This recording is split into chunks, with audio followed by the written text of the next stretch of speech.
What's up guys, Belmont here. To celebrate this very special day, I've decided to bring you my top 5 Star Wars games. And hey, let me know in the comments your own favorites, because with over 140 games in its catalog, I'm interested to see what are your personal picks. So without any ado, let's hit it. Number 5. Just kidding. Dark Forces. Ah yes, this is where my love affair with Star Wars games began. You see, before that, I had only played a Nintendo Star Wars title, and I've gotta be honest, okay, the gameplay was garbage. And it took me quite a while to buy the Super Nintendo, so I ended up missing out on its 3 Star Wars games. Maybe I'll get to them one day, because from what I've seen, they look amazing, even up to this day. But moving on, I've always been a huge steel and technology type of guy, ever since I was a kid. Mix that up with the fact that I was a huge Doom fan, and it'd only be natural that I'd love Dark Forces. The atmosphere was amazing, the levels were huge, and you had all of the iconic sound effects, characters from the movies, and something else which caught my attention immediately: the weapons. You see, with the exception of the plasma cannon and the BFG 9000, all of the weapons in Doom existed in the real world. However, when I played Dark Forces and got all of the weapons totally honestly without using the LA Posto cheat, which I still remember up to this day, I was blown away.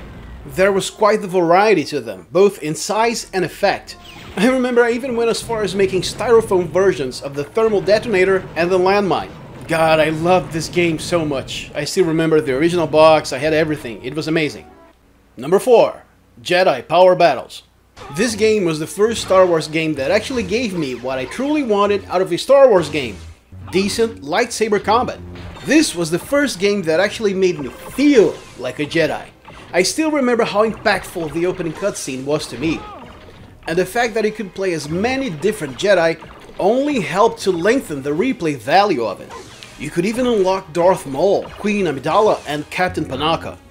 And the other characters were not simple reskins either. They each had their own unique fighting style and speed. Sure, nowadays it all seems very basic and even silly, but remember, this game was released 21 years ago, so cut it some slack, will ya? Number 3. Jedi Outcast.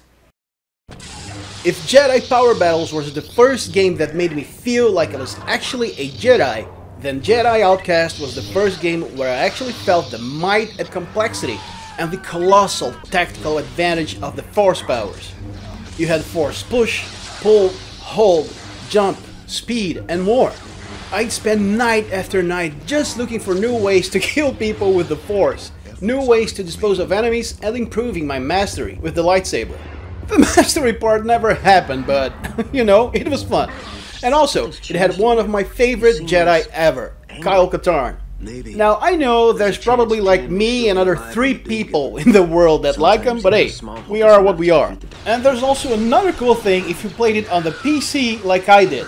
You could enable lightsaber dismemberment via console commands.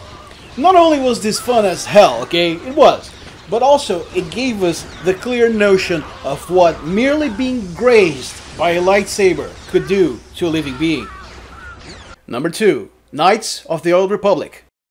The first Knights of the Old Republic, or KOTOR for short, will always hold a very special place in my heart. Hell, I still have my physical copy of it, with manual and everything. You see, I've always been a huge fan of RPGs, and KOTOR was the complete package. You had huge worlds to explore, characters with great backstories, an extremely deep point distribution system, and different classes. Unlike in other RPGs, in KOTOR, making smart decisions about leveling up your characters and putting together your formation actually matters. Even if you max out all of your characters in KOTOR, they'd still be very different from one another. Just take a look at the manual. It even has a progression chart for every single class. And also, Darth Revan. Let's just leave it at that. Number 1. The Force Unleashed.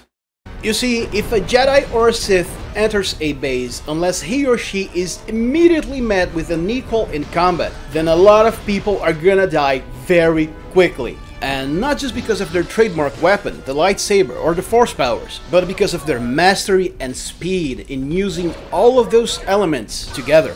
At their core, Both the Sith and the Jedi share one common trait. They're all highly trained killers. And also, The Force Unleashed was the first Star Wars to ever allow us to truly feel that mix of speed, technique and force powers to its fullest.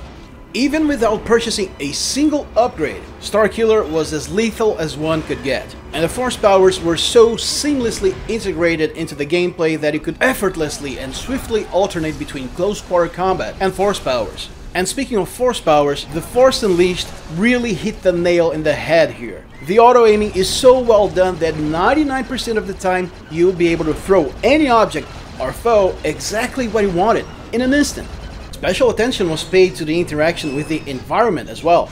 The scenery was highly destructible and things like power cells, supply boxes, and even TIE fighters could be used as weapons. This added a colossal level of immersion to the game. And if this wasn't already enough, not only you get a very engaging storyline and a very convincing lead character, but also you get an assault of different skins to use throughout the game at your own leisure. And this instantly added to the replay value of the game. Even though the moves will still be the same, going through the game or stage as old Ben Kenobi felt very different from, for example, going through an area with young Anakin, Darth Maul, or even Luke in his Tatooine clothing. The boss battles were also very entertaining and engaging. They were very dynamic and never felt out of place with the game's central concept of high-speed action. I hope you guys had fun with this list and maybe even found it informative. Who knows, there's a couple of games here that maybe some of you have not played before.